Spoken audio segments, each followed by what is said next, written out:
pendapat pribadi saya, hukum dalam masyarakat itu masih belum menjangkau yang namanya sebuah keadilan.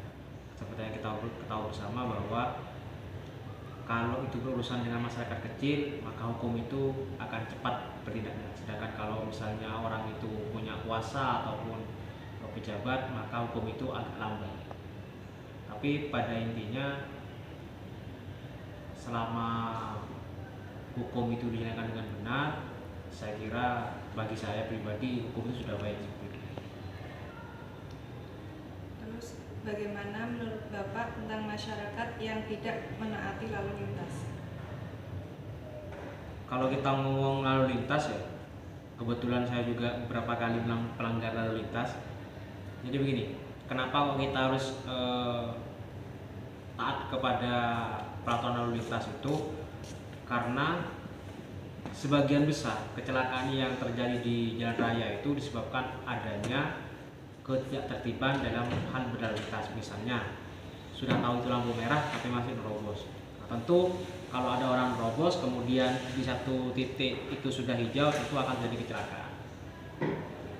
Jadi sebenarnya titik poinnya kalau terkait dengan ketertiban dalam berlalu lintas itu merupakan keharusan dari masing-masing pribadi yang menggunakan jalan raya.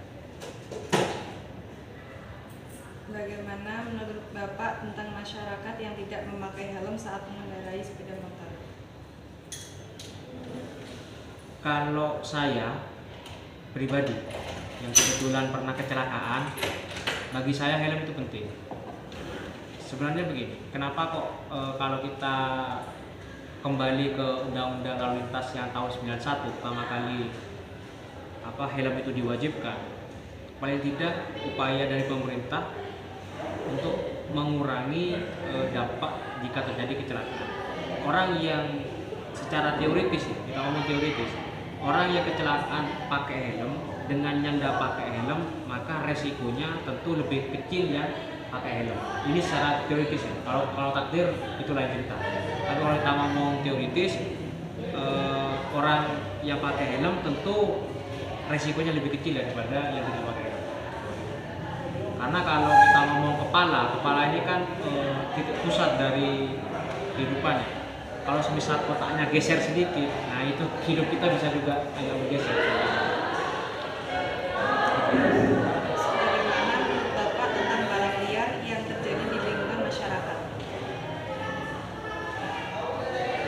Kalau saya menilainya balap liar itu membahayakan masyarakat. Kenapa? Karena namanya balap liar itu dia menggunakan jalan yang sering digunakan oleh masyarakat. Ada suatu contoh gini, pernah terjadi satu kasus di daerah wilayah Polres Situbondo.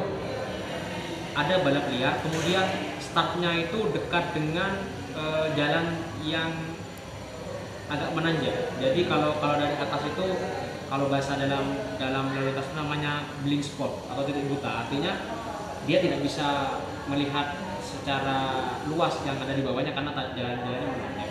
Nah, pada saat itu startnya itu ada di dekatnya tanjakan itu, jadi yang dari atas tidak bisa melihat. Pada saat sudah hampir melewati itu, ternyata di bawah ada hadapan itu, maka langsung dihantam sama yang dari atas. Nah, seharusnya balap liar itu menggunakan sarana yang legal, misalnya mengikuti kegiatan prokes, atau juga mungkin kalau mbaknya pernah mendengar berita kapan hari itu Kapolda Metro Jaya Pak Fadil itu membuat sebuah gagasan, dia ingin mengumpulkan orang-orang yang balap liar itu dalam suatu sirkuit. Jadi dia ingin memfasilitasi sehingga tidak terjadi lagi balapan liar yang dapat menimbulkan masalah. Jadi perlu ada wadah untuk memfasilitasi itu. Karena kalau sampai sering terjadi balap liar, tentu bukan hanya pelaku yang balapan yang dirugikan, tapi juga masyarakat sekitar yang menggunakan jalan juga dirugikan. Bagaimana menurut Bapak tentang masyarakat yang mengendarai sepeda motor tanpa membawa SIM dan sebagainya?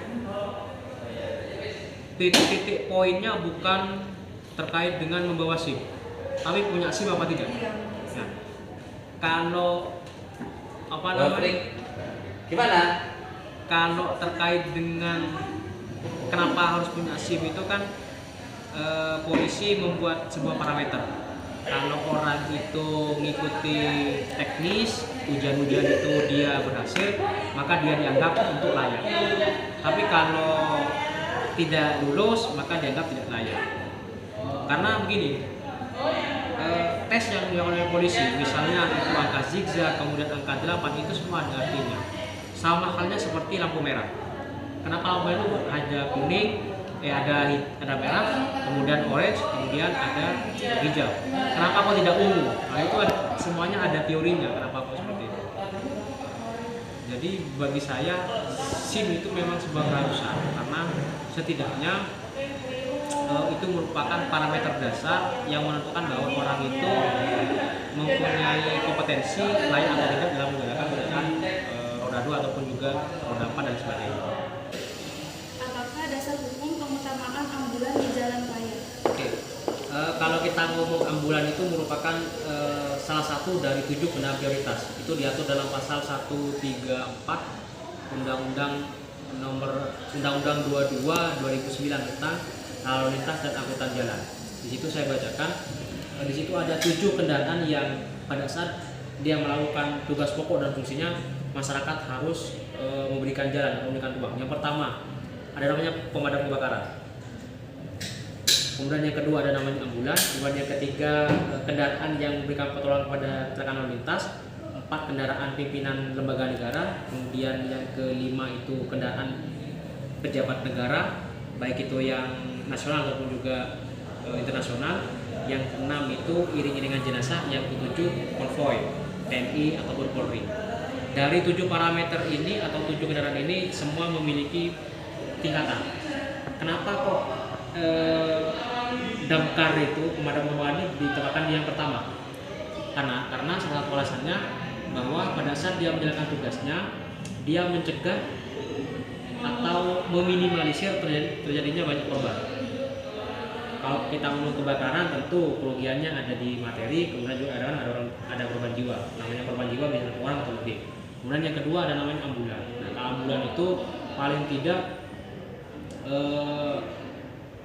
harus diberi jalan karena dia membawa orang sakit. Dimana orang sakit itu kalau udah masuk ambulan paling banyak kan sudah gawat. Kalau nggak gawat kan tetap di situ. Oleh karena itu misalnya dalam satu kasus ada ambulan dengan konvoinya tentara atau konvoinya polisi, mana yang harus didahulukan? Maka konvoinya tentara atau polisi itu harus mengalah sama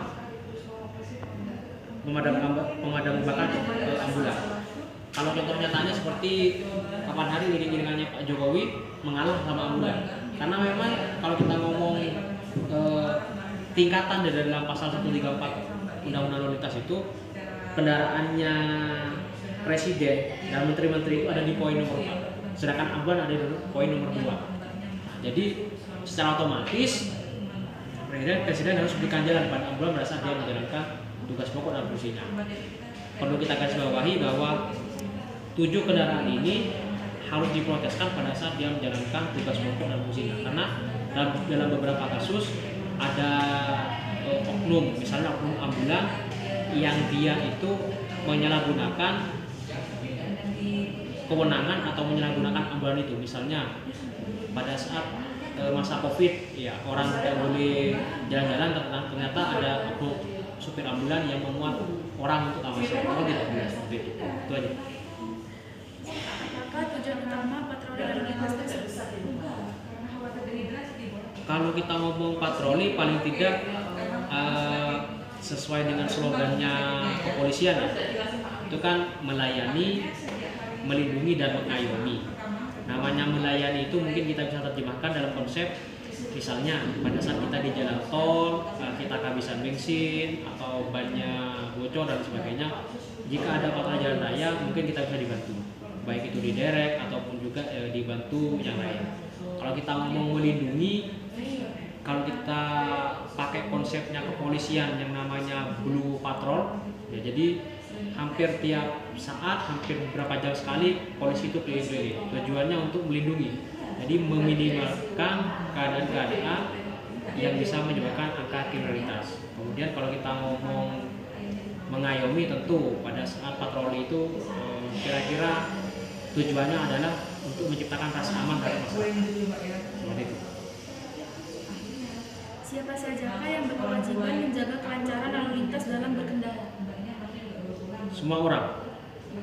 Karena begini, kalau kita ngomong di jalan raya itu sesuai dengan undang-undang lalu lintas dan juga undang-undang jalan ya, itu tidak hanya terfokus kepada kendaraan saja, tapi juga orang. Misalnya seperti mbaknya kalau dari sini ke misalnya mau keluar ke depan itu ke gerbang Polsek itu, jalan di situ juga bagian dari namanya pengguna jalan. Jadi pengguna jalan itu ada orangnya juga ada pengendara jalan, kendaraan. Jadi semua orang yang menggunakan jalan tentu memiliki kewajiban untuk memelihara yang namanya ketertiban dan keamanan pada saat proses berkendara. Apakah gerakan tertib lalu lintas memberi efek positif sesuai yang diharapkan? Bagi saya pribadi tentu kalau orang tertib lalu lintas yang jelas akan tercipta yang namanya kelancaran.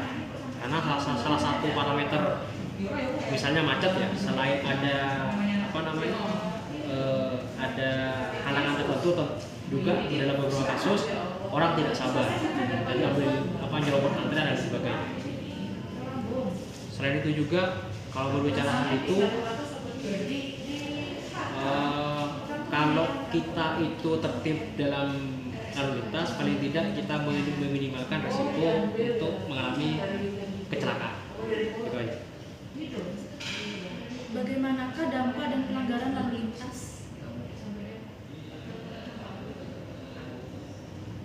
Dampak paling ringan dari adanya pelanggaran lalu lintas, kita mengalami kerugian secara materi. Misalnya melanggar lampu merah langsung kena tilang, tentu kita akan bayar denda. Paling parah dampaknya adalah kehilangan nyawa.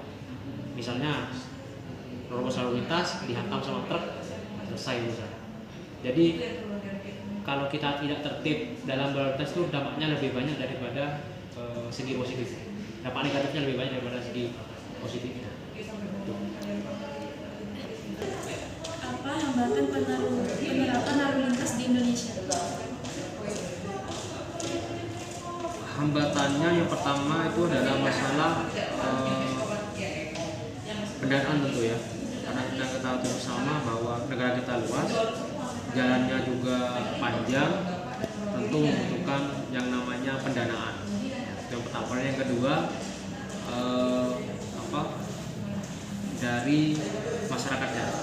Jadi masih banyak sekali kita temukan oknum masyarakat yang tidak tertib terhadap lalu lintas. Atau mereka tertib, ada dua hal. Yang pertama memang sadar, kemudian yang kedua kadang mereka tertib itu karena ada dorongan untuk misalnya biar nggak ketilang atau ada polisi atau apa seperti itu. Mengapa bisa terjadi pelanggaran lalu lintas? Kalau kita ngomong alasannya mengapa, tentu banyak faktor ya. Bisa saja mungkin yang bersangkutan itu memang tidak suka ketertiban misalnya, atau juga mungkin terburu-buru, ada istilahnya ada keadaan yang mendesak dan sebagainya. Kalau kita ngomong kenapa kok banyak pelanggaran, tentu banyak faktor, tergantung kasusnya apa. Mengapa kita harus menaati rambu-rambu lalu lintas di jalan raya? Paling tidak dengan kita menaati rambu-rambu lalu lintas itu kita akan menyamarkan diri sendiri. Karena kalau kita ngomong orang kecelakaan itu faktornya bisa disebabkan oleh diri sendiri, bisa juga disebabkan oleh orang lain. Misalnya begini, kalau mbaknya naik sepeda pelan gitu, ke pinggir, tapi katakanlah ada orang mabuk di belakang nyalip, kemudian dia oleng, itu bisa nabrak mbaknya. Itu berarti dari sisi luarnya, dari orang luar. Tapi juga kadang-kadang dari kita sendiri, misalnya kita kalau kita perhatikan ya, marka itu kan ada yang baris panjang, ada yang putus.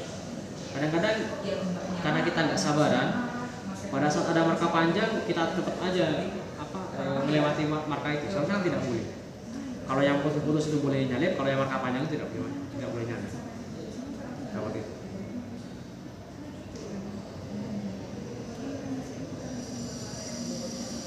Bagaimana menurut Bapak tentang penggunaan rotator dan mesin? Kalau kita ngomong undang-undang itu sudah diatur di pasal, kalau nggak salah pasal 55 atau 59 di Undang-Undang Lalu Lintas Angkutan Jalan. Di situ paling tidak rotator itu hanya digunakan oleh beberapa kendaraan. Misalnya kalau rotatornya warna merah, maka kalau rotatornya warna biru, maka itu merupakan kewenangan dari kepolisian menggunakan. Kemudian kalau rotatornya warnanya merah, ada beberapa kendaraan yang diberikan kewenangan untuk menggunakan itu, misalnya kendaraan TNI, pemadam, ambulan dan sebagainya. Kemudian juga ada yang menggunakan namanya lampu rotator warna kuning. Jadi lebih kepada edukasi, misalnya seperti petugas petugas perhubungan dan sebagainya. Bagaimana dengan orang sipil? Tentu di dalam undang-undang lalu lintas angkutan jalan itu, kalau nggak salah di pasal 100-an ya, itu diatur sanksinya. Ada sanksi kurungannya dan juga ada sanksi dendanya. Jadi pilihannya kurungan atau denda. Jadi di luar kendaraan yang sudah disebutkan di pasal 55 atau pasal 59 itu, saya lupa pasal lengkapnya, tidak boleh. Ya, kalau di luar negeri tegas sekali. Jadi jika ada kendaraan yang tidak sesuai dengan aturan hukum, maka itu nanti bisa mulai ditilang sampai kemudian dicabut SIM-nya. Tapi kalau di negara kita kan masih belum sekeras itu ya. Paling tidak itu hanya ditilang. Makanya dalam beberapa kejadian banyak sekali orang-orang sipil yang memang tidak mempunyai kewenangan untuk menggunakan rotator ataupun sirine menggunakan skala ataupun sirine. Seharusnya itu ditilang dan tidak boleh. Karena pada saat rotator sama sirine itu berbunyi, itu merupakan sebuah tanda bahwa itu kendaraan prioritas. Artinya harus didahulukan. Tadi saya contohkan misalnya antara presiden dengan ambulan. Kalau ambulannya itu misalnya cuma lewat biasa, tentu ambulan akan mengalah terhadap rombongan presiden. Tapi pada saat rotatornya ambulan itu, lampunya itu hidup, kemudian sirine juga berbunyi, otomatis presiden sama rombongannya harus